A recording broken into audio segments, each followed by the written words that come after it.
ఆహా, ఏం గేమ్ ఆడారు సార్. రాత్రికి రాత్రే టెంట్ లో సగం ఊళ్ళు వెళ్ళిపోయినాయి, ఇంకా సగమే మిగిలినాయి. వాళ్ళు కూడా 2 రోజులు కూర్చొని వెళ్ళిపోతారు సార్. కానీ ఆ రవిగాడే సార్ తగ్గట్లేడు. వాడిని చూస్తే భయమేస్తుంది సార్. నేను అక్కడికి వచ్చినప్పుడు వాడి చూపు కూడా నాకు నచ్చలేదు. అయినా 2 ఊళ్ళ మధ్యలో గొడవ జరిగితే ఎవడొకడు చావాలి కదా. ఎలాగ ఊరి కోసం చస్తాను అంటున్నాడు. అలాగే కానివ్వండి. అర్థమైంది.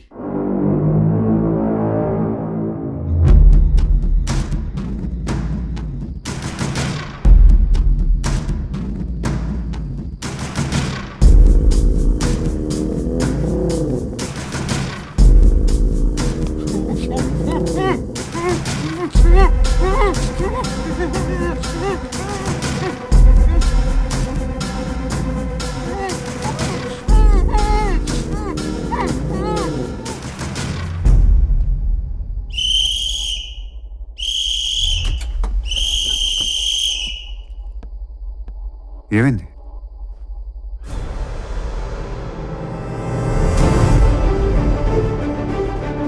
రవి రవి రవి రవి రవి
రవి రవి రవి రవి రవి నన్ను చూడు నీకేం కాదు రే రే రే నేనున్నాను 2 నిమిషాలు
స్టేబుల్ నౌ, బట్ బ్లడ్ ఎక్కువ పోవడం వల్ల కోలుకోవటానికి కొంత టైం పడుతుంది.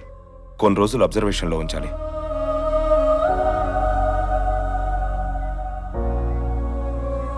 నిన్నటి వరకు ప్రశాంతంగా జరిగిన ఉద్యమం ఒక్కసారిగా హింసాత్మకంగా మారింది. Trident group chairman Vivek Mittal Ramavaram వచ్చి వెళ్లిన తర్వాతే ఈ ఘటనలు జరుగుతున్నాయి.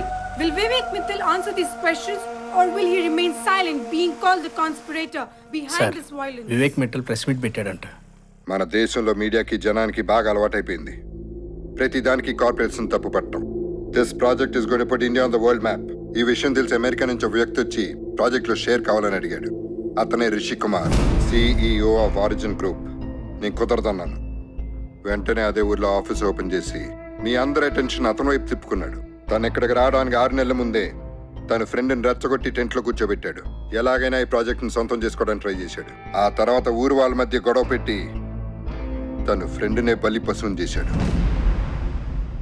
అయినా నాకు చిన్న డౌట్, సంవత్సరానికి కొన్ని వేల కోట్లు సంపాదించే వరకు కూడా నువ్వు మర్చిపోయిన నీ ఫ్రెండ్ నీకు గుర్తుకు రాలేదా mister Rishi Kumar? So the real conspirator is Rishi Kumar. ఇప్పుడు జరిగే గొడవలన్నీ ఈ ప్రాజెక్ట్ గురించి అనుకుంటే I'm ready to take the project back.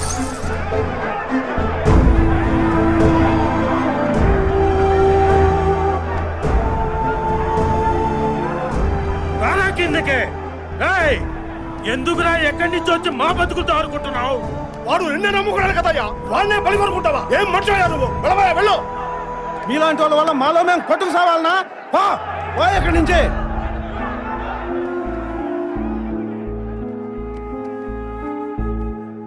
నువ్వు మారిపోయావనుకున్నాను రిషి. ఏం మారలేదు. ఒకసారి రవి లైఫ్లోకి వచ్చా, తన కెరియర్ నాశనం అయిపోయింది. ఇప్పుడు మళ్ళీ వచ్చా, చూడేలా అయిపోయాడు. ఇందాక టీవీలో వాడెవడో అడిగాడని కాదు, నేను అడుగుతున్నాను. ఇన్నేళ్లలో రవి నీకు ఒక్కసారి కూడా గుర్తుకు రాలేదా? నువ్వు నాకింకా అర్థం అవ్వలేదు రిషి.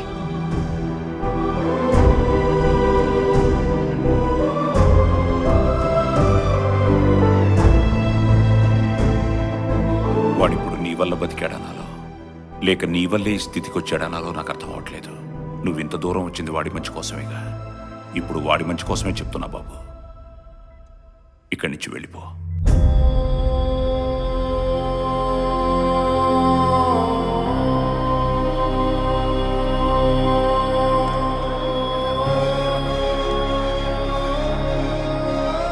అమెరికా తిరిగి వెళ్ళిపోతున్న రిషి కుమార్. దీన్ని బట్టి వివేక్ మిట్టల్ చేసిన ఆరోపణలు నిజమేనని అర్థమవుతోంది.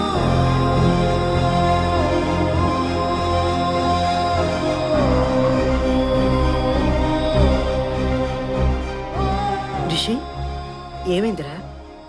రేపు మన యూఎస్ బయలుదేరుతున్నాం. మరి నువ్వు వచ్చిన పని అది జరగదమ్మా. నా కొడుకుని ఎప్పుడు ఇలా ఓడిపోయిన వాళ్ళ చూస్తానని నేను అనుకోలేదురా.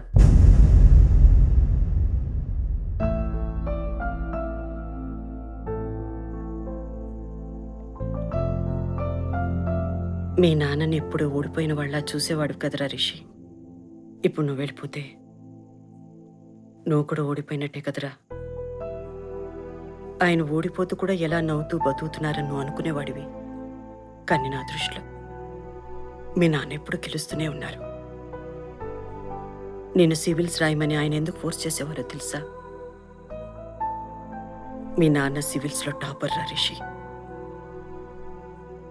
ఆయన ఇంకొక ఇంటర్వ్యూ ఇచ్చి ఉంటే కలెక్టర్ అయ్యేవారు. కానీ ఆయనకి ఎప్పుడు జనాలకి ఏదో చెయ్యాలనిపించి అప్పుడు రైతులు ఏదో ఉద్యమం చేస్తుంటే వాళ్ళతో పాటు వెళ్ళిపోయారు.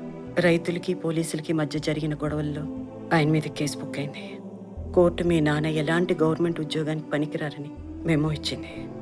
మనల్ని పోషించడం కోసం కలెక్టర్ అవ్వాల్సిన ఆయన వెళ్ళి క్లర్క్గా జాయిన్ అయ్యారు.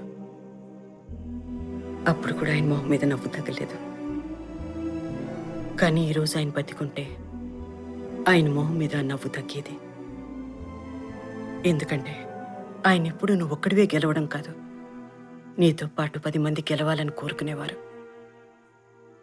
ఈరోజు నువ్వు వెళ్ళిపోతే నీతో పాటు అక్కడ ఉన్న వాళ్ళందరూ ఓడిపోతారు. వెళ్ళి రిషి, వెళ్ళి వాళ్ళని గెలిపించు. నా కొడుకు గురించి నాకు బాగా తెలుసు. వాడికి ఓడిపోవడం అంటే అస్సలు ఇష్టం ఉండదు. నా దృష్టిలో నా మొగుడు ఎప్పుడు ఓడిపోలేదు. నా కొడుకు కూడా ఎప్పుడు ఓడిపోడు.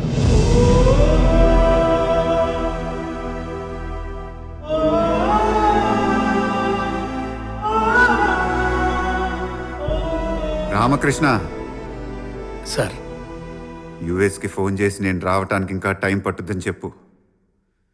ఇక్కడ పూర్తి చేయాల్సిన పనులు ఇంకా చాలా ఉన్నాయి.